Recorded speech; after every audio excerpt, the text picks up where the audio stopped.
I'm not giving you a single penny, Marcus said with a smug smile. No legal marriage means no shared assets. You should have thought about that before. I stood in the living room, no, his living room now, watching the man I had loved for 8 years tell me I was getting nothing. This was the same man who once promised that love was enough, that we didn't need a marriage certificate. My name is Alexandra. I'm 34, and my relationship was falling apart in the worst way possible. The truth hit me, Marcus had planned this from the start. He always said keeping our marriage unofficial would protect our love. But really, it was to protect him from ever having to share anything. You can't just throw me out, I said, keeping my voice steady. We built this life together. Marcus ran a hand through his perfectly styled hair, a move I used to find charming. Now it felt fake, just like him. Built it together. He laughed. I bought this house. I paid for everything. You were just along for the ride. Behind him, Veronica, his 25-year-old mistress, sat in his leather chair, smirking. She played with a strand of her platinum blonde hair, a diamond bracelet on her wrist catching the light. A bracelet I had helped pay for, without realizing it. You know, that's not true, I said. My calmness made Marcus pause for just a second. I helped pay for this house. I have proof. Proof? He scoffed, but I saw the tension in his shoulders. Everything is in my name. You have nothing. I thought about the safe upstairs, the one Marcus thought held only his watches and passports. You're right about one thing, I said, turning toward the stairs. I should check what I have. Packing your things? Veronica called after me. Don't forget to leave the key.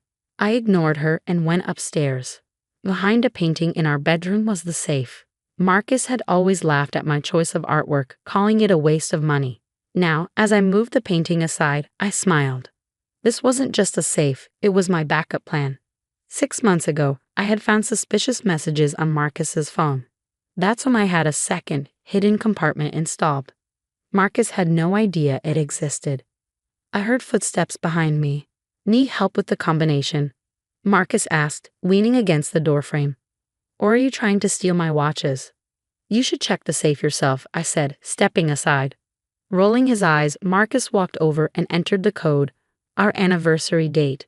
The safe door swung open. His face changed immediately. Where are my watches? He demanded. Check the back, I said calmly. Marcus ran his hands inside the safe, finding the hidden panel. What is this? A second compartment, I explained. It needs a different code. Want to try? His face turned red. You had no right to do this. Actually, I said, I had every right. Just like I had the right to protect myself when I realized you planned to leave me with nothing. What are you talking about? I pulled out my phone and played a recording, his voice talking to his lawyer about how to make sure I got nothing. The conversation was from 3 months ago, right around the time he started seeing Veronica. Marcus turned pale. You recorded me? I did a lot more than that, I said. Want to see what's in the second compartment? I think you'll find it interesting. Before he could answer, Veronica appeared at the door. What's taking so long? We have dinner reservations. I smiled. You might want to cancel. We have a lot to discuss about asset division and common law marriage laws in this state. Marcus's smug look faded. I could see the moment he realized he wasn't the only one who knew how to plan ahead. This is ridiculous, he snapped. You can't prove anything. Why don't you open the second compartment and find out? I said, leaning against the wall. The code is 071521, the day you met Veronica. I thought that was fitting. Marcus's hands shook slightly as he entered the combination. The hidden panel clicked open, revealing stacks of papers, USB drives, and a small laptop. What is all this? He asked, grabbing a file. Insurance, I said calmly. Proof of every deposit I made, every renovation I paid for, every piece of furniture I bought. But that's just the start.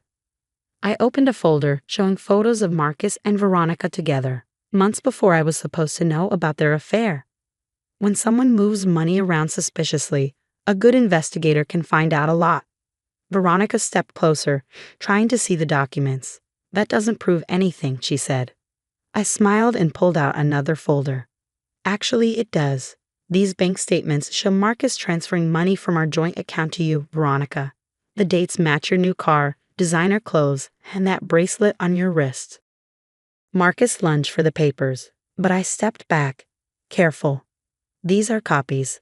The originals are with my lawyer. Your lawyer? He laughed, but I could hear the nervousness in his voice.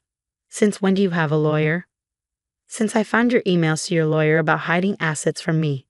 I held up another document. You should really change your phone password more often. His face turned white. You had no right to look at my private messages. Just like you had no right to take money from our savings. I shot back, pulling out more statements. Or to use that money to take care of her. Veronica's smirk disappeared. Marcus, what is she talking about? I turned to her. He's been using our money to fund your relationship, and according to these documents, I paid for over 60% of our household expenses in the last 3 years, while Marcus spent on his business ventures. Marcus shook his head. That's not true. Everything's in my name. That doesn't matter, I said, opening my laptop. In this state, if a couple acts like they're married for long enough, the law treats them as married. And we did, for 8 years. I played video clips from holidays, family events, and business functions. In each one, Marcus introduced me as his wife. Every clip was dated and saved. But that's not even the worst part, I said, pulling out the last folder. Remember the business loan you took out last year? The one that needed a spouse's signature? Marcus went pale. You wouldn't. You forged my name, I said flatly. I have proof. The bank's fraud department was very interested in it. Veronica took a step back, eyes wide. You told me you were divorced, that everything was settled. I sighed. He lied to both of us. The difference is, I figured it out and prepared. Marcus leaned against the wall, his plan falling apart. What do you want? He asked weakly. Fairness. Half of what we built, the house, the savings, everything. If you fight me, I can take this to court. And we both know that won't end well for you. Veronica grabbed her purse. I can't believe this. You told me you were rich, that everything was yours. Veronica, wait, Marcus called as she rushed downstairs. I calmly put the files back into the safe. I'll have my lawyer prepare a fair settlement. I highly suggest you sign it. You planned all of this, Marcus accused. No, I said. I just learned from you. You taught me how to protect myself, keep evidence, and plan ahead. I guess I was a better student than you expected. Outside, Veronica's car roared to life and sped away. Marcus looked lost. His perfect plan to leave me with nothing had completely failed. I'll give you time to think about it, I said, closing the safe and putting the painting back. Oh, and don't bother trying to open the safe again. I already changed the combination. 3 months after the confrontation at the safe, I sat in my new apartment overlooking the city park, sipping coffee and reviewing the final settlement papers. Everything had worked out better than I'd expected, though not without some drama along the way. Marcus, predictably, had tried to fight back at first. He'd attempted to empty our remaining accounts the very next day, only to find I'd already frozen them with evidence of his previous unauthorized withdrawals. Then he tried claiming some of my evidence was obtained illegally, until my lawyer pointed out that all surveillance had been conducted in our shared home where I had legal residence. The turning point came when Veronica, furious about being deceived, contacted me with more evidence. Apparently, Marcus had written her several checks from his business account, listing them as consulting fees to hide our money from me. She'd kept copies of everything. I thought you should have these, she'd said during our coffee meeting. He played us both, just in different ways. The bank's fraud department was particularly interested in those documents along with the forged loan papers. Faced with potential criminal charges, Marcus finally gave in. My phone buzzed with a text from my lawyer. Settlement approved by the judge. Everything's official now. I smiled, remembering Marcus's words from that day. I'm not giving you a penny. In the end, he'd given me exactly what I deserved. Half of everything we'd built together. The house was being sold, with proceeds to be split equally. Our joint accounts were divided, and he had to repay every penny he'd given to Veronica from our money. My doorbell rang, interrupting my thoughts. It was Lisa, my best friend, holding a bottle of champagne. Ready to celebrate, she asked, grinning. The papers just came through, I confirmed, letting her in. I still can't believe you pulled this off, she said, setting down her bag. When you first told me Marcus was cheating, I was so worried he'd leave you with nothing. I led her to the kitchen, grabbing champagne flutes. I learned something important through all this, I said, watching her pop the cork. Sometimes the best revenge isn't about getting even. It's about being prepared. And boy, were you prepared. Lisa laughed, pouring the champagne. The look on his face in the security footage when he tried to access the safe again was priceless. That had been an interesting day. The cameras I'd installed caught him attempting to break into the safe while I was out. The police had been very interested in that footage too. You know what the best part is? I said, taking my glass. I'm actually happier now. All those years, I was trying to make a marriage work with someone who saw me as disposable. Lisa raised her glass. To new beginnings? To new beginnings, I agreed. And to good lawyers, hidden safes, and karma. We settled on my new balcony, enjoying the spring breeze. Below, people walked their dogs and pushed strollers through the park. A completely different view from the suburban house I'd shared with Marcus. Have you heard what happened with his business? Lisa asked. I nodded. The bank audit triggered by the fraud investigation found some creative accounting. He's had to sell his share to his partners. Karma really is something, Lisa mused. And Veronica?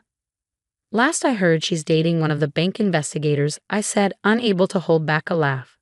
Apparently, they hit it off when she was providing evidence against Marcus. The sun was setting, casting a golden glow over the sea. I thought about how different my life was from what I'd imagined when Marcus first proposed our private ceremony 8 years ago. Back then, I thought love was enough. Now I knew better, trust had to be earned and protection had to be ensured. My phone buzzed again. An email from my new business partner. After the divorce settlement, I'd invested my share in a property development company. Turned out I had quite a talent for it, probably from all those years managing our household renovations. Speaking of new beginnings, I told Lisa, we just closed on that downtown project I told you about. The returns are looking even better than projected.